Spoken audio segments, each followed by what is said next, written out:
하나님께서 세상을 창조하시고 아담과 하와를 만드셨습니다. 하나님이 아담과 하와를 만든 이후 이 인류가 살아오는 동안 수천 가지의 유행병이 있었다고 합니다. 그 중에 6가지 큰 전염병이 있었는데 천연두, 흑사병, 결핵, 콜레라, 황열병, 독감, 이 6가지가 인류 역사를 어떻게 보면 바꿀 만큼의 큰 병들이라고 이야기합니다. 그 가운데 하나가 독감입니다. 우리는 겨울이 되어지면 평상시에 독감을 앓는 분들이 많으니까 이것이 그 과거부터 있었던 것들로 생각하는데 1918년 미국 시카고에서 이 독감이 발병을 했다고 합니다. 그래서 이것이 전 세계적으로 유행이 되었는데 그 당시가 어느 때냐면 제1차 세계전쟁이 벌어지고 있을 때였어요. 1차 세계전쟁에 의해서 죽은 사람이 1,500만입니다. 그런데 이 독감에 의해서 죽은 사람이 5천만이 넘는다고 해요. 그러니까 전쟁보다 더 많은 사람이 이 독감으로 죽었고 지금도 매년 겨울이 되어지면 독감을 통해서 죽는 사람들이 수없이 많이 있습니다. 이번에 우리나라뿐만 아니라 전 세계가 코로나19로 인해서 정말 두려움에 떨고 있고 공포 가운데 있습니다. 정말 세계가 마비가 되어진 듯한 그런 두려움과 아픔이 있지요. 그런데 과거에 있었던 이런 질병들도 정말 어떤 시대 속에서 일어나고 있구나 하는 것을 생각해 보게 됩니다. 우리나라에도 1918년도에 이 독감이 들어왔는데 그때 우리나라 인구가 약 한 1,400, 1,500 정도 되었다고 합니다. 그런데 그 인구의 약 절반 되어지는 700만 정도가 이 독감에 걸렸어요. 계속 고생을 했지요. 그리고 나서 그 가운데 몇 명이 죽었냐면 14만 명이 죽었답니다. 독감에 의해서 그 당시에 죽은 사람이 14만 명 정도 되어질 정도로 이 독감이 무서운 질병 가운데 하나인 것 같습니다. 코로나가 어떤 결과를 우리에게 가져올지 모르겠지만은 지금 현재 국가가 마비되어지는 듯한 정말 가정이 힘들고 자영업 하는 분들이 문을 닫아야 되는 그런 고통 가운데 있고 아까 기도해 주셨던 것처럼 확진이나 격리로 인해서 당하는 고통들이 많이 큽니다. 그런데 우리 신앙의 관점에서 본다면 그것뿐만 아니라 혹시 우리가 믿음을 잃어버린 건 아닐까라고 하는 두려움을 갖게 되어지죠. 우리가 정상적으로 예배를 드리지 못한 지가 벌써 3월 달부터 시작됐으니까 이제 4주째가 되어집니다. 가정에서 예배를 드리고 같이 만나지 못하는 이런 현실 속에서 어떻게 보면 우리의 믿음을 잃어버리지 않도록 우리가 더 깨어서 기도하고 더 하나님 앞에 메어 달릴 수 있으면 좋겠습니다. 혹시 우리의 믿음 생활 속에서 하나님에 대한 어떤 불신이 생기는 건 아닌가? 정말 이 어려움 속에 하나님 무엇 하십니까? 하나님께서 정말 능력이 있으신 전능하신 하나님입니까? 라고 하는 회의가 우리에게 들지 않을까? 항상 우리의 믿음을 점검해보고 하나님에 대한 그 간절한 믿음을 가지고 기도하는 저와 여러분들이 될 수 있기를 주님의 이름으로 간절히 축원합니다. 오늘 본문의 말씀은 예수님께서 가버나움의 한 집에서 중풍병자를 고치신 사건이 기록되어 있습니다. 이 중풍병자라고 하는 것은 뇌출혈이나 아니면은 뇌졸중으로 인해서 어떤 그 이후에 나타나는 현상이죠. 그래서 몸이 마비가 되어지거나 제대로 움직일 수 없는 중병입니다. 그런데 이 중풍병자가 이 중병으로 해서 오랫동안 고통을 당할 때에 그 자기가 살고 있는 동네에 예수님께서 말씀을 전하시고 또 많은 병자를 고치셨다라고 하는 소문을 듣게 되었습니다. 그래서 그 중풍병자를 아는 사람들이 이 중풍병자를 침상에 메고 예수님께 와서 병을 고치기를 원했어요. 그런데 문제가 무엇이냐면 수많은 사람들이 예수님이 계신 그 집에 몰려들었기 때문에 이 중풍병자를 그 예수님 앞에 내어놓을 수가 없었던 거예요. 예수님 앞에 가야 예수님이 고쳐주실 텐데 그 예수님 앞에 갈 수가 없으니까 막막해지는 겁니다. 그때 이 사람들이 한 가지의 방법을 고안한 것이 무엇이냐면 지붕을 뚫는 것이었습니다. 유대의 건물은 이렇게 사각형으로 되어 있습니다. 그래서 바깥에서 지붕으로 올라갈 수 있는 계단이 있어서 올라가게 되어지는데 보통 가난한 사람들의 집은 이제 이렇게 나뭇가지로 이렇게 쌓아놓고 그 위에다 진흙을 이겨가지고 지붕을 만들게 되어져요. 그러니까 이 지붕을 뚫기가 쉬웠습니다. 그래서 옥상으로 올라가서 지붕을 뚫고 그리고 침상에다가 중풍병자를 예수님 앞에 달아 내린 겁니다. 근데 여러분, 만약에 지금 예배드리는 이 상황 속에서 누군가 우리 지붕에 구멍을 뚫고 달아내린다고 생각해 보십시오. 얼마나 이건 무례한 것입니까? 예수님께서 말씀을 가지고 수많은 사람이 모여 있는데 자기 하나 낳겠다고, 그 사람을 살리겠다고 지붕을 뚫고 달아내렸다. 이거는 정말 무례한 일이거든요. 또 그 집이 자기 집도 아니고 남의 집인데 남의 집에 지붕을 뚫고 달아내린다라고 하는 것은 다른 사람에게 손해를 끼치는 엄청난 사건이 되어질 수 있는 것이죠. 그런데 예수님께서 그 사람들에 대해서 책망하지 않으시고 오히려 그들에게 믿음이 있다라고 말씀을 하고 계셔요. 그들의 믿음을 칭찬하고 계십니다. 예수님께서 보신 것은 믿음이었습니다. 믿음이라고 하는 것은 관념이 아니고 행위입니다. 그래서 성경에 보면 행함이 없는 믿음은 죽은 믿음이라, 믿음이라고 하는 것은 행위로 나타나게 된다라고 하는 것이죠. 히브리서 11장 1절에 보면 믿음은 바라는 것들의 실상이요 보지 못하는 것의 증거다 그랬습니다. 하나님에 대한 믿음은 분명히 무언가로 표현되어지게 있는 것입니다. 이 사람들은 그들의 믿음을 그 지붕을 뚫는 것을 통해서 표현하고 있는 것이죠. 근데 이들의 행위는 두 가지의 믿음을 보여줍니다. 하나는 예수님에 대한 절대적인 믿음이에요. 이 예수님께서 이 중풍병자를 고치실 것이라고 하는 확신이 있었기 때문에 지붕을 뚫는 것입니다. 만약에 예수님에게 그런 믿음이 없다면 지붕을 뚫지 못했을 거예요. 우리가 지붕을 뚫어도 예수님 못 고치면 이거 어떡하지? 뚫을 수가 없는 거죠. 그런데 그들은 분명히 확신했어요. 예수님께서는 분명히 이 중풍병자를 고칠 것이라고 하는 그 믿음이 있었기 때문에 지붕을 뚫었던 것입니다. 두 번째, 이 사람들의 믿음은 하나님에 대한 절대적인 믿음일 뿐만 아니라 중풍병자를 사랑하는 믿음이었어요. 이 중풍병자의 사랑이 없으면 어떻게 한번 해보려고 했는데 사람들이 이렇게 많으니 우리가 예수님 앞에 당신을 데려갈 수 없어. 그러니까 다음 기회에 생각하고 가자. 그리고 그 사람 데리고 가면 끝이거든요. 그런데 이 사람들이 그 지붕을 뚫었던 것은 어떻게든지 이 사람을 고치고자 하는 그 사람을 사랑하는 마음이 있었기 때문입니다. 믿음이라고 하는 것은 하나님을 향한 절대적인 것, 하나님이 절대자이시고 하나님이 전능하신 분이라고 하는 것을 우리가 바라보는 것이고 고백하는 것 뿐만 아니라 우리 주변에 있는 사람들을 향하여 사랑을 베풀고 나누는 것입니다. 이 중풍병자를 향하여 사랑을 베푸는 것처럼 저희들이 이 두 가지를 통해서 우리의 믿음을 표현할 수 있어지기를 주님의 이름으로 축복합니다.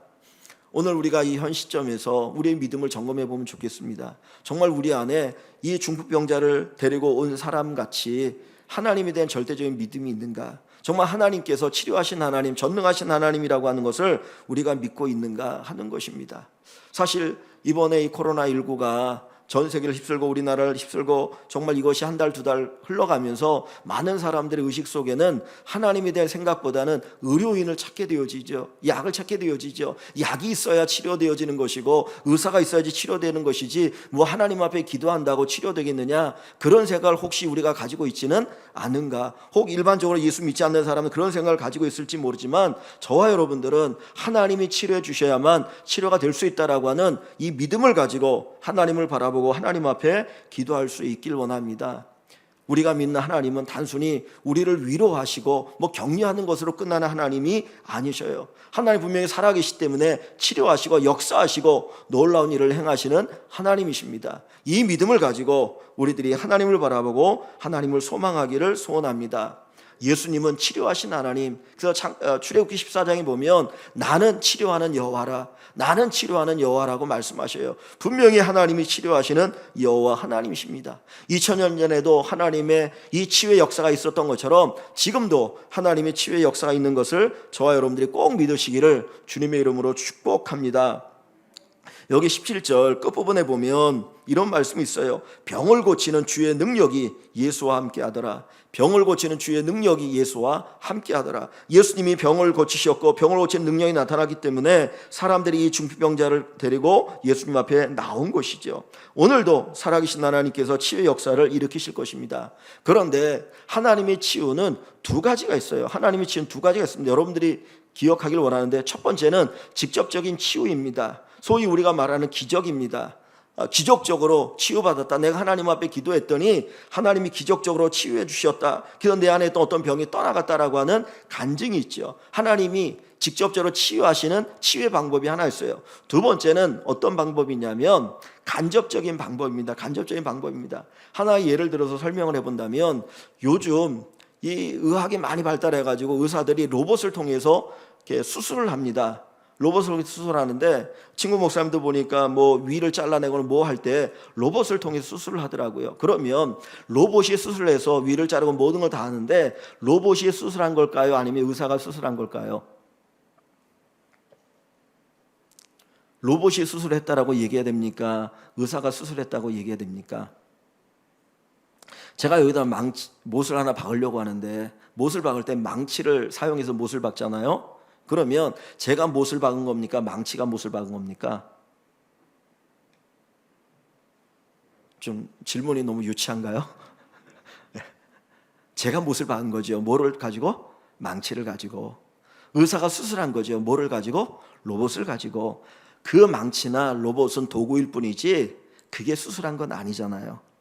하나님이 인간을 치료하십니다. 분명히 하나님이 코로나를 치료하실 것입니다. 그런데 일반적으로 뭐를 통해서 치료하셔요?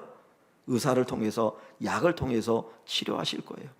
그거는 사람이 하는 것이고 어떤 직접적인 어떤 기적만이 하나님이 치료다, 그렇게 우리가 잘못 생각하면 아니 됩니다. 하나님은 치료하신 하나님인데 때로는 기적을 통해서 치료하시지만 일반적으로는 의사나 약을 통해서 어떤 병원을 통해서 하나님이 치료하신다라는 거예요. 이 사실을 우리는 확신해야 되고 믿어야 할 것입니다. 그런데 하나님께서 간접적으로 치료하시는 그 이유는 무엇이냐면 더 많은 사람을 치료할 수 있기 때문이에요.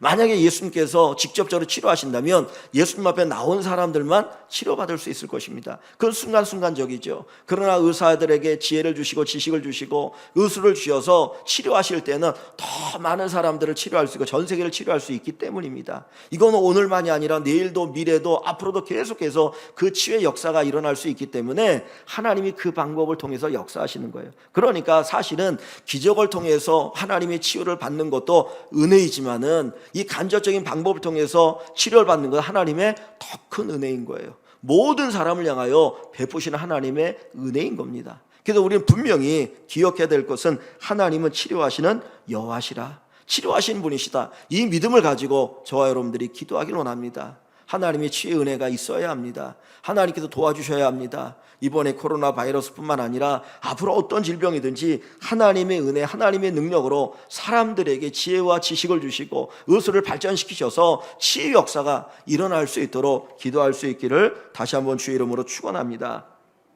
근데 오늘 본문에 보면 예수님께서 이 중풍병자를 그들이 데리고 나왔을 때 그들의 믿음을 칭찬하셔요. 야, 정말 좋은 믿음이라고 주님이 그 믿음을 보시는데 20절 말씀 한번 보기를 원합니다. 20절 말씀에 보면 예수께서 그 믿음을 보시고 그들의 믿음을 보시고 중풍병자를 달아내는 그 믿음을 보시고 뭐라고 말씀하냐면 이 사람아 내 죄 사함을 받았느니라. 분명히 이 중풍병자는 왜 예수님 앞에 나온 거예요? 자기 병이 낫기 위해서. 이 사람의 간절한 소원은 병이 낫는 거예요. 그것이 그의 전부였어요. 그런데 예수님께서는 그것을 아시면서도 뭐라고 말하냐면 그 믿음을 보시고 이 사람아 내 죄 사함을 받았느니라고 선언하고 계십니다. 왜 주님께서 이 선언을 하실까요? 오늘 이 시대에 가장 절실한 게 뭡니까? 코로나19가 진정되어지는 거예요. 코로나19가 진정되어야 전 세계가 다시 돌아갈 거 아닙니까? 정말 이 일 때문에 가게가 문을 닫고 경제가 휘청휘청거리고 뭐 올해 마이너스 성장이 되어질 것이다, 뭐 이런 전망이 나오고 앞으로 전 세계가 정말 힘들 것이라고 얘기하거든요. 그러니까 인간적인 눈으로 보면 지금 당장 우리에게 필요한 건 뭐냐면 이 병이 빨리 진정되어지는 것이고 다시 경제가 회복되어지는 것이고 전 세계가 같이 다 돌아가는 것이에요. 그런데 예수님의 관심은 먼저 거기에 있지 않았어요. 우리는 병이 낫는 것이 먼저 소중하고 그것이 우선순위라고 생각하는데 예수님께서 말씀하시는 것은 야, 병이 낫는 것보다 더 중요한 게 있어. 그것이 뭐냐? 네 죄 사함을 받는 것이다. 죄 사함을 받는 것이다. 다시 말하면 영혼의 치유받는 것이 더 중요하다라고 이야기합니다. 세상의 사람들은 눈에 보이는 것만 바라봅니다. 그것만이 전부라고 생각합니다. 그런데 하나님께서 우리에게 가르쳐 주시고 우리가 봐야 될 것은 눈에 보이는 것, 그것이 전부가 아니라 눈에 보이지 않는 영원한 것이 있는 것이고 우리의 죄의 문제가 더 중요하다라고 하는 것을 깊이 생각해야 합니다. 이전에 듣지 못했던 무슨 조류 독감이니 무슨 여러 가지 질병들이 겨울만 되면 오지 않습니까? 그것이 어디에서 오느냐? 많은 사람들이 얘기하는 것 가운데 하나가 뭐냐? 인간의 탐욕입니다. 더 많은 계란을 낳게 하려고 하고 더 많은 닭을 기르기 위해서 항생제를 엄청나게 먹이니 결국 그것이 인간에게 해를 가져오고 생각지 못했던 전염병을 가져온다라고 이야기하지 않습니까? 인간의 탐욕이거든요. 인간의 탐욕의 문제, 인간의 죄의 문제, 그리고 인간 스스로가 마치 하나님인 것처럼 생각하는 이 문제가 해결되지 않으면 인간은 이번에 이 코로나19가 진정되어도 끊임없는 그 질병의 고통 가운데 살아가게 되어질 거고 오히려 더 많은 지향을 누리며 살아가게 되어질 것입니다. 그래서 하나님은 지금 당장 네 병이 낫는 것 중요하지만 그러나 그것보다 더 중요한 것은 내 죄 사함을 받는 것이고 내 영혼이 치료되는 것이라고 말씀하고 계시는 거예요. 사실 예수님께서 이 말씀을 하지 않으셨다면 아무런 문제가 일어나지 않았을 거예요. 왜냐하면 예수님께서 이 말씀을 하고 나니까 사람들 가운데 특별히 서기관과 바리새인들이 뭐라고 예수님에게 생각합니까? 22절을 보면 서기관과 바리새인들이 생각하이르되 이 신성 모독하는 자가 누구냐? 오직 하나님 외에 누가 능히 죄를 사하겠느냐? 예수님께서 죄사함 받았느니라 이 말씀하지 않고 그냥 병 고쳐서 내보내면 논쟁이 벌어지지 않았을 거예요. 이 바리새인들과 서기관들은 어떻게든 예수님 꼬투리를 잡아가지고 예수님을 곤란하게 만들려고 하는 사람들이거든요.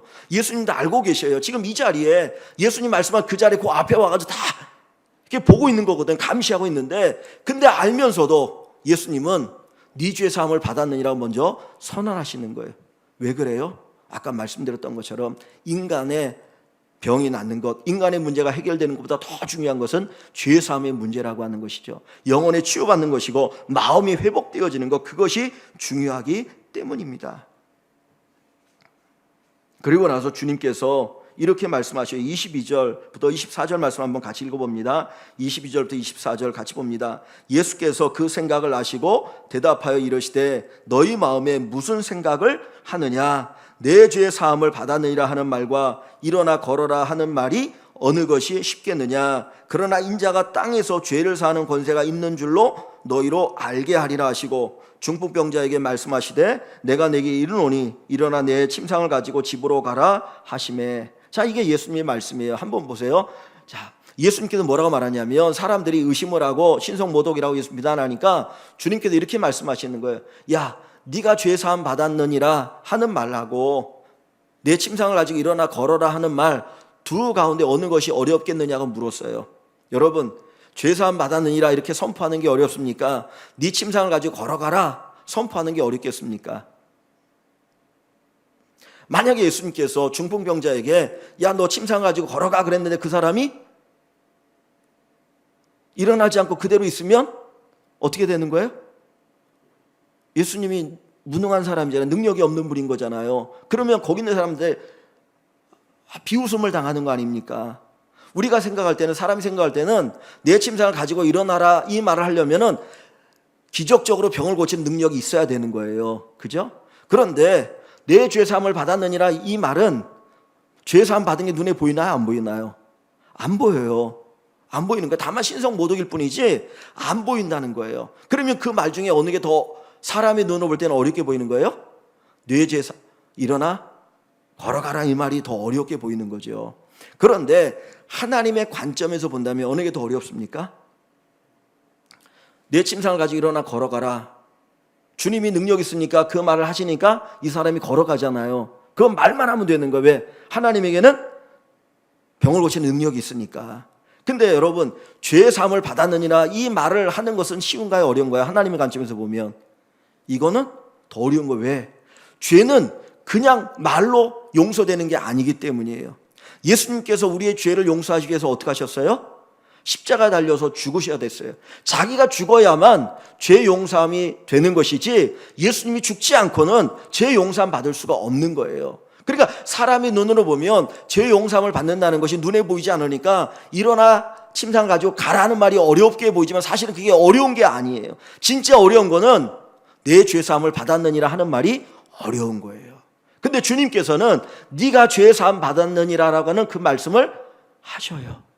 근데 자 보세요. 다시 여기를 보시면 24절 한번 봅니다. 24절을 보시면 뭘 얘기합니까? 그러나 그랬어요. 어느 말이 쉽겠느냐라고 얘기하시고 나서 24절에 그러나 인자가 땅에서 죄를 사하는 권세가 있는 줄을 너희로 알게 하리라. 지금 예수님께서 뭔가를 하시려고 하는 거예요. 근데 그 의도가 뭐냐면 예수님이 땅에서 죄를 사하는 권세가 있는 것을 너희로 알게 하리라. 그것이 목적이에요. 그리고 나서 어떻게 하셔요? 중풍병자에게 말씀하시되 내가 내게 이르노니 일어나 침상을 가지고 집으로 가라 말씀하시니까 이 중풍병자가 어떻게 됩니까? 곧 일어나서 그 누웠던 것을 가지고 하나님께 영광을 돌리며 자기 집으로 돌아갔다는 거예요. 중풍병자가 치유받고 집으로 돌아가게 되어지죠. 그런데 이 중풍병자가 치유받고 돌아가는 이 사건이 뭐에 대한 결과입니까? 24절 말씀해 보니까 뭐에 대한 결과인 거예요? 인자가 땅에서 죄를 사는 권세가 있는 줄로 너희로 알게 하리라고 말씀하시고 그 다음에 중풍병자에게 내 침상을 가지고 걸어가라 했더니 그가 벌떡 일어나가지고 병이 나아서 집으로 돌아갔어요. 그러면 이 중풍병자 병이 나은 사건은 뭐를 보여주는 겁니까? 예수님이 이 사람이 뭐를 고쳤다는 걸, 뭐를 용서했다는 걸 보여주는 거예요? 죄를 용서하는 권세가 있는 것을 보여주신 사건이에요. 그러니까 예수님께서 이 중풍병자를 고치시는 이 사건은 단순히 병을 고치는 사건이 아니고 그 이면에 인간의 죄를 용서하는 권세를 보여주신 사건이라는 것이에요. 우리의 관심은 끊임없이 병이 낫고 지금보다 더 잘 살고 더 많은 것을 가지고 더 많은 것을 누리고 살아가는 것이 목적입니다. 그런데 주님은 그게 아니라는 거예요. 네 죄의 문제가 중요하다. 내가 네 병을 고치기 전에 먼저 죄의 문제를 해결하기를 원한다. 그 죄를 해결하기 위해서 내가 십자가에서 죽는다. 그것을 먼저 보여주고 계시는 사건입니다. 여러분, 코로나19라고 하는 것이 정말 우리에게 얼마나 많은 고통을 가져다 줍니까? 어떤 사람은 코로나19 때문에 우울증이 온다고 그러더라고요. 집에만 계속 있다 보니까 우울증이 오고, 또는 아이들이 계약을 안 하고 계속 집에 있으니까 그 아이들과 씨름하느라고 우울증이 오고 너무너무 힘들다고 하고, 가게가 안 돼서 문을 닫아야 되는, 교회들도 작은 교회는 예배가 안 되니까 헌금이 없고 그래서 정말 세를 내기 어려운 그런 어려움 속에 빠져있는, 어떻게 보면 정말 힘들고 어려운 현실이거든요. 그러니까 우리의 마음은 어떻게든지 이 코로나19가 빨리 진정되어서 이전처럼 돌아가는 것이 우리의 목적인 것처럼 생각하고, 많은 예수 믿는 사람들도 그런 목적을 가지고 기도해요. 근데 예수님께서 오늘 우리에게 정말 말씀하고 싶은 것은 단순한 외형적인 그 치유만이 전부가 아니고 내면의 치유가 중요하다. 내면의 치유가 중요하다. 그 외적인 치유는 내면의 치유의 결과로 우리가 볼 수 있어야 한다라는 겁니다.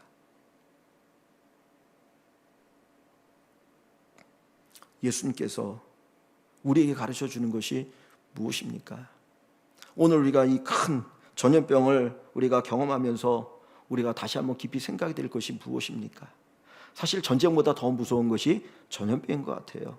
전쟁이라고 하는 것은 뭐 세계대전이 일어나는 거 아니면 국지전 아닙니까? 어느 한 군데에 일어나는 전쟁이니까 거기에서 전쟁으로 죽어난 사람들, 그리고는 또 부상당하는 사람들이 있기는 하지만 전 세계 공포 가운데 떨지는 않을 거예요.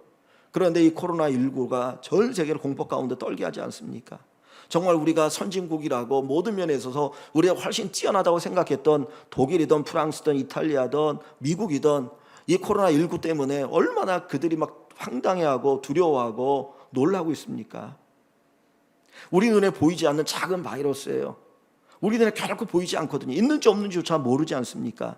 그런데 그 작은 바이러스가 어디에선가 발생해가지고 그것이 전 세계에 휩쓸고 있는 걸 보면 우리 인간이 얼마나 연약한 존재인지, 나약한 존재인지 몰라요. 우리는 스스로 마치 신인 것처럼 우리가 모든 것을 할 수 있다라고 얼마나 자랑하고 마치 우리가 천국을 가져올 것처럼 떵떵거리고 살았던 인간의 모습인데, 이번 이 기회를 통해서 하나님 앞에 정말 겸손하게 낮아져야 할 줄 압니다. 하나님, 인간이 이렇게 연약한 존재이네요. 인간이 연약한 존재입니다. 하나님은 하나님으로 인정하고 하나님으로 고백하고 하나님 앞에 나가길 원합니다. 바벨탑은 성경에 나오는 그 시대만 바벨탑을 쌓고 있는 것이 아니고 지금도 끊임없이 사람들은 바벨탑을 쌓고 있습니다. 하나님의 자리에 오르려고 하고 하나님 되기를 원하는 것이죠. 선악과를 따먹은 것이 인간이 하나님 되려고 하는 그 욕망, 그 죄라면 그 죄가 끊임없이 지금도 이루어지고 있습니다. 이 앞에 우리는 하나님 앞에 고백해야 됩니다. 우리가 죄인입니다. 우리가 죄인입니다. 인간이 죄인입니다. 인간이 연약한 존재입니다. 하나님의 긍휼이 필요합니다. 하나님의 도움이 필요합니다. 이 고백을 우리가 할 수 있어야 할 것입니다. 비관적인 전망은 이런 바이러스가 앞으로 더 계속해서 여러 가지가 이제 일어날 것이라고 하는 전망이거든요. 왜냐하면 바이러스는 생존하기 위해서 끊임없이 변형을 한다고 합니다.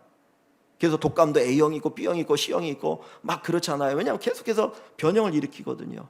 그러다 보니까 앞으로 더 많은 이런 두려움의 공포의 문제들이 우리에게 다가올 텐데 우리가 스스로 내가 할 수 있다, 인간이 최고다라고 생각한 것이 아니라 겸손하게 하나님 앞에 엎드리고 무릎을 꿇을 수 있고 우리 연약한 존재입니다. 하나님, 우리 연약함을 고백하오니 하나님이 치료하시고 하나님이 도와주시옵소서. 이 고백을 가지고 나가는 저와 여러분들이 되기를 주님의 이름으로 간절히 소원합니다. 여기 25절과 6절에 보면 반복해서 나온 단어가 있는데 하나님께 영광이라는 단어입니다. 하나님께 영광. 25절에 그 사람이 그들 앞에서 곧 일어나 그 누웠던 것을 가지고 하나님께 영광을 돌리며 자기 집으로 돌아가니, 그가 병이 나았을 때 하나님께 영광을 돌리며 자기 집으로 돌아갔다 그랬습니다. 26절에 모든 사람이 이 병 나은 사람의 모습을 본 그 모든 사람들이 놀라 하나님께 영광을 돌리며 심히 두려워하여 이르되 오늘 우리가 놀라운 일을 보았도다. 하나님께 영광이라는 표현이 2번 나옵니다. 이 결과가 무엇입니까? 하나님께 영광입니다. 우리 인생의 목적이 어디에 있습니까? 하나님께 영광이죠. 그래서 바울 사도가 우리에게 말하지 않습니까? 먹든지 마시든지 무엇을 하든지 하나님의 영광을 위하여 하라. 하나님의 영광을 위하여 하라. 우리가 하나님의 영광을 가로채는 것이 아니라 하나님께 영광을 돌리고 살아가면 모든 것이 정상적이 되어질 것이에요. 하나님의 은혜 역사를 체험하게 되어집니다. 그런데 인간이 하나님을 떠나서 내가 하나님이 되려고 하니까 거기에 문제가 생기기 시작하는 거예요. 하나님께 영광. 주님, 이 코로나19가 진정되어서 우리가 하나님께 영광을 돌리길 원합니다. 이것이 하나님께 영광으로 쓰여지게 해달라고 기도할 수 있길 원하고 그 역사를 우리가 사모하길 원합니다. 또 여기 26절에 보면 한 가지 단어가 있는데 심히 두려워요. 심히 두려워요. 여러분 보십시오. 이 중풍병자가 고침받았으면 기뻐하고 즐거워해야 되죠. 그죠? 하나님께 영광을 돌리는 거는 그럴 수 있구나 생각이 됩니다. 기뻐하지만 이 중풍병자가 나왔네. 하나님 감사합니다. 충분히 그럴 수 있어요. 그죠? 그런데 그 뒤에 보면 뭐라고 말합니까? 심히 두려워요. 뭐에 대한 두려움이에요? 하나님에 대한 두려움이죠. 하나님에 대한 두려움이에요. 하나님께 영광 돌릴 뿐만 아니라 하나님 두려워할 줄 알아야 됩니다. 하나님 두려워할 줄 알아야 됩니다. 오늘날 이 시대가, 오늘 우리 예수 믿는 성도들도 하나님을 두려워서서 하나님 앞에 바른 삶을 살고자 하는 그런 열망이 저와 여러분들에게 있기를 주의 이름으로 간절히 축원합니다. 하나님이 치료하시는 하나님이십니다. 기적이란 방법을 통해 치료할 수도 있고 일반적으로 의료를 통해서도 하나님은 치료하실 수 있는데 그 모든 것은 하나님에게서 나오는 것이에요. 하나님이 인간에게 지혜를 주셔야, 하나님이 인간에게 기술을 주셔야, 인간에게 지식을 주셔야만 치료가 가능합니다. 하나님이 치료하시기를 우리가 기도하기를 원합니다. 우리의 믿음은 하나님의 절대성을 믿는 믿음, 하나님이 절대자신 것을 믿고 또 우리 옆으로 사랑을 베푸는 그 믿음을 가지고 나가시되, 우리가 육체적인 문제를 해결하는 것보다 더 중요한 것이 무엇입니까? 먼저 우리의 영혼의 치유이고 이 사회가 치유되어지는 것입니다. 정말 이 사회 속에서 하나님의 긍휼하심이 함께하고 하나님의 치유의 역사가 있기를 저 여러분 더 간절히 기도하면 좋겠습니다. 이번 기회에 정말 교회가 더 깨어서 기도해야 됩니다. 모여서 기도하지 못해도 개인적으로 여러분들이 가정에서 기도하시던, 시간을 내서 따로 교회 나와서 기도하시던 더 많이 기도해야 되는데 이게 모이지 못하니까 가정에서 예배를 드리다 보니까 그냥 믿음을 잃어버리고 예배를 잃어버리고 살아가는 게 아닐까 항상 두려운 마음이 있어요. 그게 두려운 거예요. 우리가 더 하나님 앞에 간절히 기도하시고 하나님이 치유를 경험하시는 우리 모든 성도 여러분 되시기를 주님의 이름으로 간절히 축원합니다.